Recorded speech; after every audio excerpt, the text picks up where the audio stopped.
حبايبنا اهلا وسهلا بكم في جديد او فكره جديده في المحميه بثلاث فرخات او بثلاث سمانات وذكر تعمل مشروع. شايف تربيه في قفص صغير، عامل مشروع من السمان واشقى منهم ما تلاقي يا شق. هذا الذكر اللي هو صدره بني.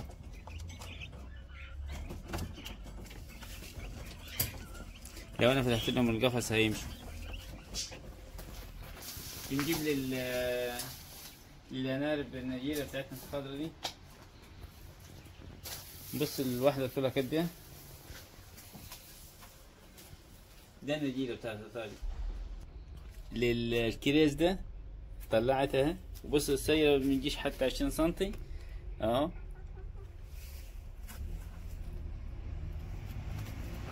بواقي قشور لأي حاجة في المطبخ، سفندي، برتقان، بطاطس، أي حاجة زي كده. بحطه جوه وأكب عليه المية وأقفل عليه عشان الدبان والناموس. بس أكتر من كده ما بعملهاش، وهي بتمشي مع نفسيها عادي.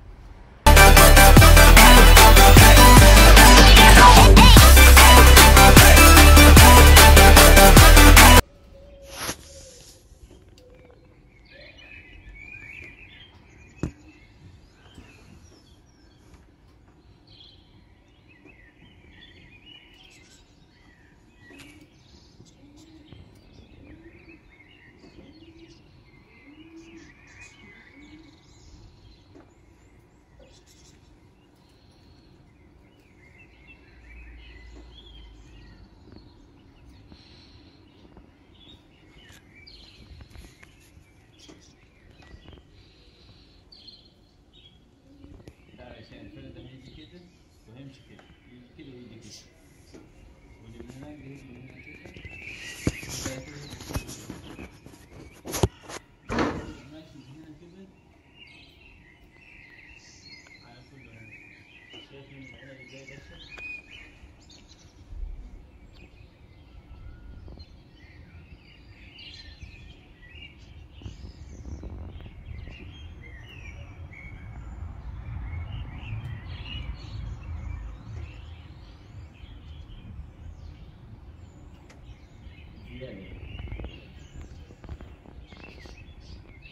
بعدين نكمل من تحت.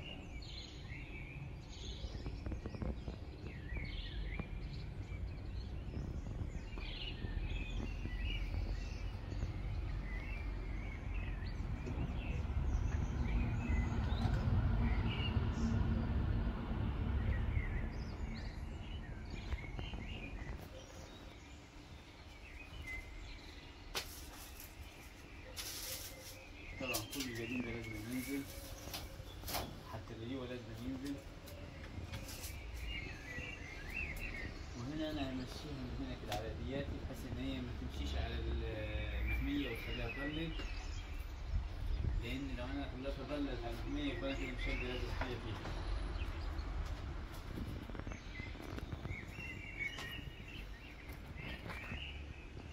خلينا نطلع العناية دي على 3 افرع.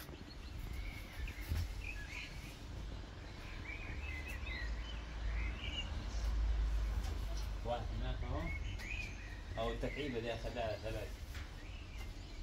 خلي 2 في العنبه البناتي دي، واحد يبقى ماشي على دي، واحد يبقى ماشي على دي فوق الشلون ده، ودي برضه هي يسلم عليكم. لكن بالنسبه للزراعيه دي هي عباره عن تكعيبه بس مشكل، لان هي مش بتربى حاجه ثانيه زي ورده كده او حاجه. كل ده عايز يتظبط بحيث ان في كذا حاجه طالعه وعايزه تسرح، نموات كتيره طالعه فيه. لكن بالنسبه للزرع اللي انا زرعت هنا الاسبوع اللي فات، تعالى كده شوفوا.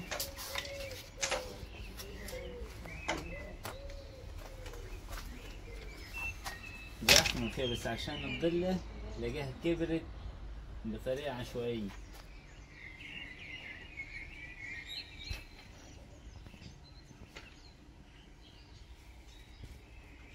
دي الشجرة بتاعت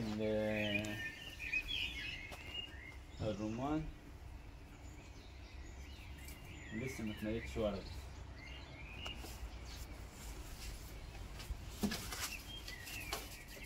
التفاح دي نازلة جديد من المطرة.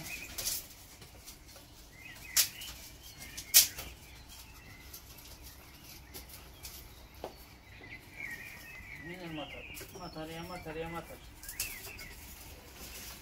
بس انا هضطر ان انا ازرع المحمية هنا كلها، يا اما نجيل يا اما اي حاجة بحيث ان متبقاش فاضية تحت.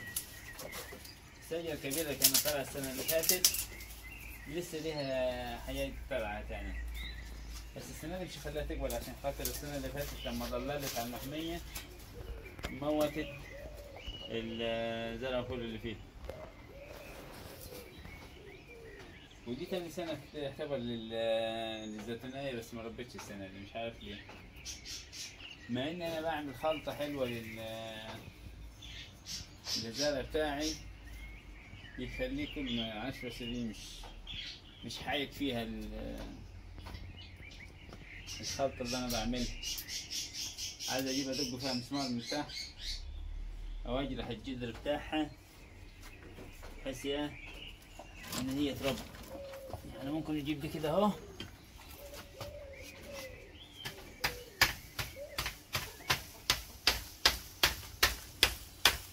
نشوف بعد كده ايه اللي هيحصل معاه. كده احنا عورناه زي كده.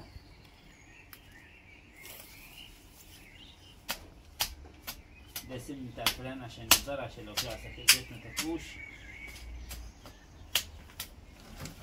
هنا اهو عشان حرام.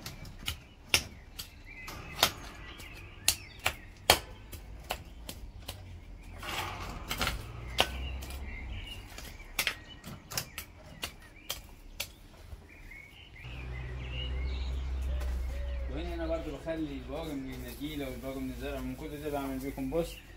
اي زرع عندي ناشف او ماليش لازمه عندي بحطه كله في مكان واخمره ويكون كومبوست للحياه اللي انا بعملها. انا اجي احط له اوكي. وزي ما احنا شايفين كده على طول بنجيب للانارب النجيله بتاعتنا الخضرا دي. بص الواحده طولها كده، ده النجيله بتاعت الطاجن. اي والله حاجه غريبه الشكل والمنظر. دي بتطلع في موسم بس واحد، وبعد كده بتلاقي البديل ليها اول ما دي تموت على طول في بدايه 5 كده ولا 6 يطلع البديل بتاعها اللي هو زي الجراوي السكري كده ولا حاجه.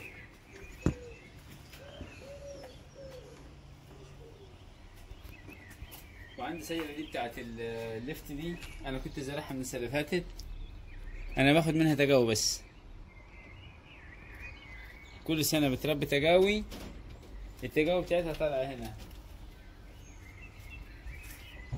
لما زرعت الليفت بتاعها وسبت شويه عطش حصل فيه زي كده. التانية اتربت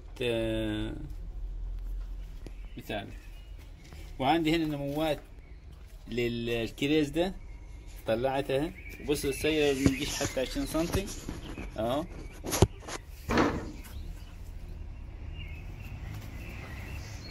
لو انا بصيت على تجعيدة العنب دي من الاسبوع ده للاسبوع اللي فات هتلاقي فيه فرق شاسع. تعالى من هنا كده،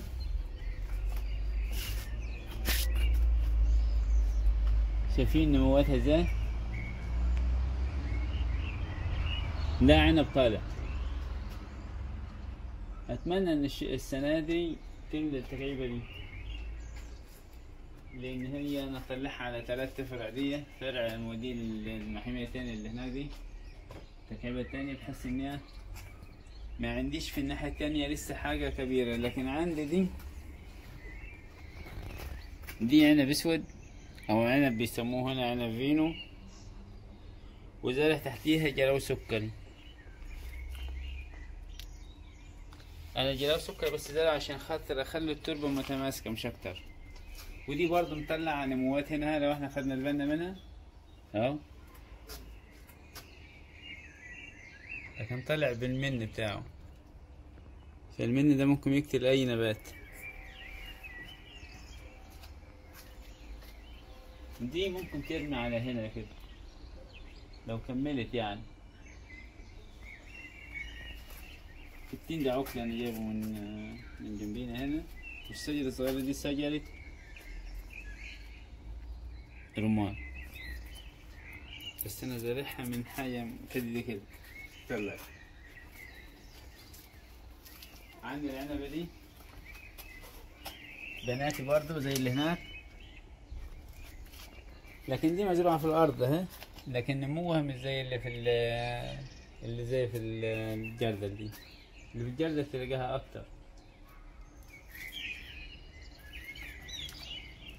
عندي هنا الزهرة بتاعت السفندي السنة دي بيجي كده، تعالى كده شايف؟ بص الزهرة دي بقت ازاي، دي فتحت خلاص اهي. لو مفيش هنا زي دبانة أو نحلة أو حاجة زي كده بيلك يعمل عملية تلقيح، يبقى كل ما يقعوا منين؟ من المطر. طلعت حاجات كتيرة برضه، ولسه في نموات خضرية جديدة. ودي أنا قطع منها هفرح كتير ومنكت هنا يعني لو لاحظنا هنا هنلاقي في واحدة من السنة اللي فاتت، في واحدة هنا تاني اهي، ودي مش عارف هي في واحدة هنا تاني اهي. الكمبوست اللي انا بقدمه للسيارة دي عبارة عن كده، بواقي قشور لأي حاجة في المطبخ، سفندي، برتقان، بطاطس، أي حاجة زي كده، بحطه جوه وأكب عليه المية وأقفل عليه عشان الجبان والناموس، بس أكتر من كده ما بعملهاش، وهي بتمشي مع نفسها عادي. وتعالوا نكمل. أوريكم يعني حاجات بسيطة كده، بحيث إيه ممكن ب3 فرخات ودي تعمل مزرعة، أو ممكن ب3 يعني بقول 3 بحيث إن أنا عندي 3 و3. يعني مثلا لو أنا عندي 3 سمانات وذكر ممكن أعمل مزرعة سمان من حاجة زي كده. بناء عليه إزاي؟ تعال هناك نكمل. بالنسبة للسمان أو للفراخ، أنا بقول لو عندك 3 بس ممكن تعمل منهم مزرعة. لو عندك 3 ويكون مثلا عندك متاح فرقشة زي كده، شوف أنا من 3 سمانات بس حوشت البيض ده كله، ممكن تاكل منه، ممكن تحطه في الفقاشة وتطلع أكيد تاني منه، بحيث إن أنت يكون عندك إنتاج مستمر على طول. ولو أنت مثلا هو مش غالي السمانية كلها، فمن ناحية السمان هو سمان مش غالي، بس انت لما تبقى عندك في دورة مستمرة على طول، في فقاشة عندك ممكن تحط فيها بيض حمام، بيض فراخ، بيض أي حاجة، فممكن هو ده يعني مش مستهلك الأكل زي الفراخ أو حاجة زي كده. والبيضة بتاعته زي ما انتم شايفين كده، هي خبور واحد بس. أنا بديها للواد الصغير بتاعي بياكلها بخبور واحد، بيقول لي هي مش مستاهلة. دي بالنسبة اللي ممكن تربي فراخ أو تربي 3 فراخ أو 3 سمانات وتعمل منهم مشروع. دي للناس اللي هي مش قادرة يعني، أو مش قادرة تربي كتير. هم 3 لو في بلكونة بس هتربي، تعمل مشروع منه وتنتج وتبقى زي الفل. زي كده برضه تقيس نفس المواصفات اللي احنا عملناها دياتي على الفراخ. لو انت عندك 3 فراخ وديك بس، الديك طبعا مش محتاج ان انت تربيهم في بلكونة، الديك محتاج وسع، لكن سمان محتاج اي قفص زي بتاع عصافير كده تربي فيه عادي، لان هو بيتعامل مع نفسه. وانا مربي في قفص بتاع عصافير بس كبير شويه. ده بالنسبه للسمان وللفراخ. تعالوا نتكلم عن السماد اللي انا بديه للزرع بتاعي في بدايه الموسم او في نهايته يعني. استنى،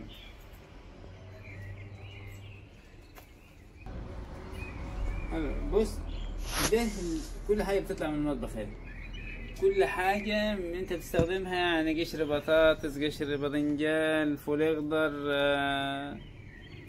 قشر موز، قشر اي حاجة، بتجيب جردل زي كده فاضي وبتحط فيه كل حاجة زي كده،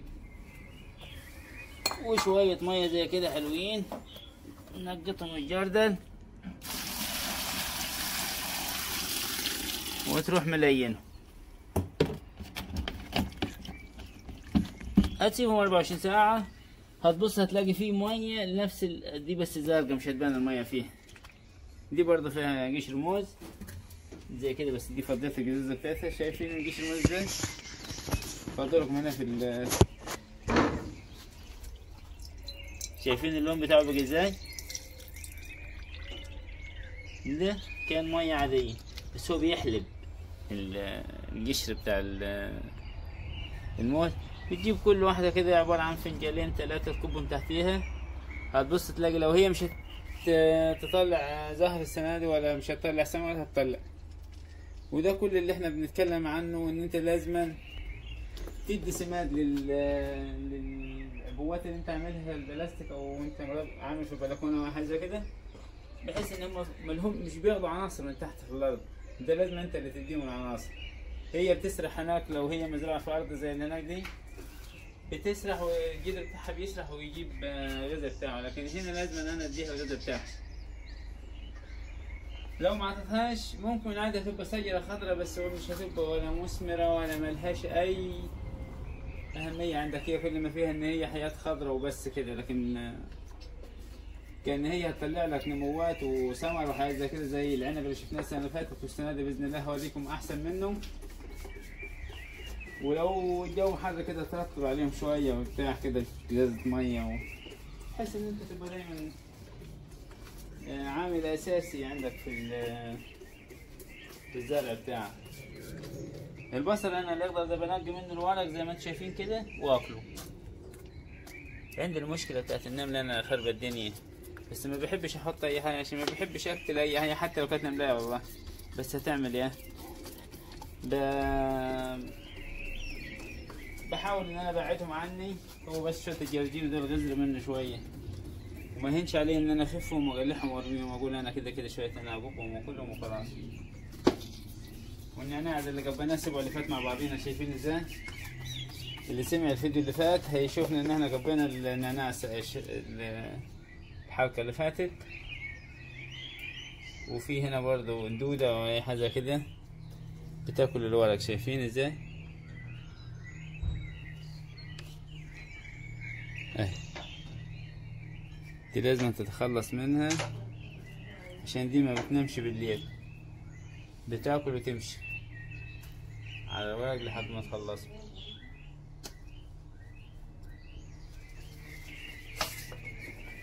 العنبة دي معرفش البتاع بتاعها ايه، لكن هي طالعة من بذرة عندي. السنة اللي فاتت ما طلعش، والسنة دي برضه لسه مفيش. نفسي اشوف البذرة بتاعتها طالعة ازاي، بحس ان انا كل اللي عندي ده متعقل تعقيل، لكن دي هي الوحيدة اللي طالعة. دي ما شفتهاش اي نموات، لا عناقيد، لا في عناقيد هناك. انا عملت السلك ده بس النهارده كده عشان ايه؟ عشان الجو المطرة. وده السمان اللي انا كلمتكم عنه انا بربيهم هنا. 3 سمانات ذكر انا بعمل منهم اللي انا عايزه. عايزين نعمل تحكيم نظافة النهارده. الذكر شاقي خالص، بعد ما يبقى جعان ومنقاد وحش قوي. شايف؟ يا ولد، اول مرة اشوف ذكر سمان كده. يلا نشوف الفيديو الجاي ان شاء الله. يبقى في عندنا انتاج للعنارب، وممكن يكون انتاج للديك الجديد اللي احنا جبناه. طبعا ما تنسوش الفيديو ده ما اتكلمناش خالص عن الفراخ اللي احنا جبناها، اتكلمنا عنها الاسبوع اللي فات زي ما هي، لسه ما جبنالهاش الديك بتاعها. شوفوا من هناك كده اهو، دي لسه مستنيين ان احنا نعرض لها الديك، او احنا عرضناه بس هو الراجل ما عندوش. ممكن يكون يجي الاسبوع الجاي ولا الاسبوع الجاي العيد. كل سنه وانتم طيبين. يبقى مش يقدر يجيبه، خليها بعد العيد. يلا كل سنه وانتم طيبين، ونشوفكم الاسبوع الجاي في حلقه جديده. لو استفدت شيء جديد من الاسبوع ده او ما استفدتش عادي يعني، بس اديني لك عشان انا استمر واقدم لك كل المزيد. يمكن في يوم من الايام تحتاجني تدور على الفيديوهات بتاعتي وتستفاد مني شيء. الى اللقاء وفيديو جديد.